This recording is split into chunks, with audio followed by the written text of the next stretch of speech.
Iqra FM. Sheikh wa mkoa wa Mwanza Sheikh Hassan Kabeke amewahimiza wakazi wa mkoa wa Mwanza pamoja na Waislamu kote nchini kuwapeleka watoto wao katika Himidia Education Center kwa ajili ya kupata elimu bora ya dini ya Kiislamu pamoja na elimu ya kitaaluma iliyoko kata ya Mahina jijini Mwanza. Sheikh Kabeke ametoa wito huo leo wakati wa hafla ya ufunguzi wa shule hiyo ya Himidia Education Center iliyofanyika katika viunga vya shule hiyo Mahina jijini Mwanza. Akizungumza katika hafla hiyo, Sheikh Kabeke amesema kuwa shule hiyo ni fursa muhimu kwa jamii ya Kiislamu kwani inatoa elimu kamili inayomjenga mtoto kimaadili na kielimu. Aidha, amesema kuwa Himidia Education Center inatoa elimu zote muhimu ikiwemo elimu ya dini ya Kiislamu, elimu ya kitaaluma pamoja na lugha mbalimbali ikiwemo Kituruki, Kiingereza na Kiarabu, huku gharama za masomo zikiwa ni nafuu ambapo ada ni shilingi 100,000 kwa mwezi. Shukrani za dhati kwa Madrasati Sulaimania kwa kuamua kuja mkoani Mwanza na kujenga madrasa hii. Kwa hakika ni madrasa nzuri, inapendeza. Na kwa taarifa nilionayo iko dunia nzima. Kwa taarifa nilionayo iko Afrika. Kwa taarifa nilionayo nchini Tanzania wana matawi 15. Katika hayo 15 mojawapo ndio hili letu la Mwanza. Sisi Baraza Kuu la Waislamu wa Tanzania BAKWATA tumewapokeeni katika mkoa wa Mwanza, tunawakaribisha, tumefurahi kwa kuwa nanyi. Nilikuwa namnong'oneza Sheikh Faisal kwamba juhudi hii mlioifanya imeongeza heshima, thamani, mnasema value ya mkoa wetu wa Mwanza. Tunashukuru sana. Na kwa taarifa, nimepewa taarifa pia, hii itakuwa ya wanamume, na wanamume ni baada ya mtoto kumaliza elimu ya msingi. Tumebadili kidogo nchi yetu, ilikuwa elimu ya msingi mpaka darasa la 7, sasa elimu ya msingi ni mpaka form 4. Kwa wenyewe hapa wanampokea mtoto aliyemaliza darasa lile la 7, kwa maana sasa itakuwa lile la 6 na form 4 wanakupokea hapa.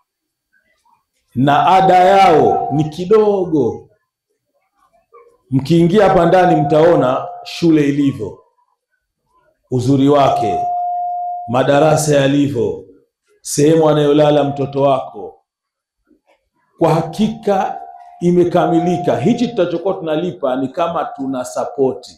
Unajua wakati mwingine ilmu nayo kuitoa bure kabisa inaweza kupoteza thamani hivi. Basi kuna kuchangia kidogo kwa mwezi shilingi 100,000 kwa taarifa walizonipa. Yaani maana yake kwa miezi 12 ni 1,200,000. Mtoto hapa atasoma ilmu ya dini yake, atasoma ilmu ya dunia yake, tena atajifunza lugha za kimataifa. Mbali ya kusoma Kiswahili ambayo ndio lugha ya Tanzania, lugha yetu ya taifa, hapa mtoto atasomeshwa Kituruki. Mmemsikia kijana wetu hapa alipokuwa anatiririka, utadhani amezaliwa Istanbul. Mungu ambarikie, alipokuwa anafasiri maneno ya Sheikh Ibrahim. Kwa hiyo utasomeshwa Kituruki, Kiingereza na utasomeshwa Kiarabu. Yote yatapatikana hapa. Elimu mbalimbali, mfano kwenye madrasa yetu hapa, elimu za nahwu, sarfu, kila kitu kipo hapa.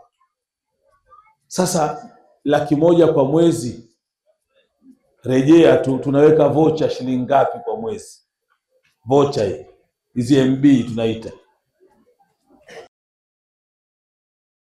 Kwa upande wake, rais wa Himidia Education Center Tanzania, Sheikh Ibrahimu, amewataka wazazi na Waislamu wote wanaowapeleka watoto wao katika shule hiyo kuwa na utamaduni wa kuwatembelea mara kwa mara ili kujionea maendeleo ya watoto wao kitaaluma na kimaadili. Sadece çocuklarınız değil, sizler de buraya gelip onun manevi evlatları olabilirsiniz. Anasema sio watoto wenu tu peke yake kumleta mtoto muache, pia wewe mwenyewe unakuja, ni mlango wetu uko wazi muda wote kwa ajili yenu Waislamu, kwa Waislamu wote wanaopatikana Mwanza pia hapa karibu wetu na mbali kila sehemu. İnşallah içinizden müsait olanlarınız olursa Türkiye'deki medreselerimizi, onları da ziyaret eder görürsünüz. İstanbul'daki medreselerimizi gördüğünüz zaman ne demek istediğimi çok iyi anlayacaksınız. Inshallah anasema kwa mwenye uwezo inshallah anaweza pia kutembelea katika madrasa za Uturuki ambayo ni aliposema mwanzo ni wapi makao makuu ya taasisi zetu dunia nzima, kila sehemu, China, Oman, kila sehemu, lakini makao makuu ni wapi? Uturuki. Kwa hiyo mwenye uwezo inshallah anaweza pia kutembelea Uturuki katika madrasa zetu zote kila sehemu. O yüzden Ehl-i Beyt'e muhalif olmayı bırakın. Yani sevmemek, Ehl-i Beyt'i sevmek, onun evlatlarını sevmek, onlara yardımcı olmak mecburiyetindeyiz. Anasema kwamba kutokumpenda Ahlul-Beyt si kitu kizuri. Nikiripoti kutokea hapo makao makuu ya Himidia Education Center iliyoko katika kata ya Mahina jijini Mwanza, mimi ni Fatma Hussein na hii ni Iqra Habari.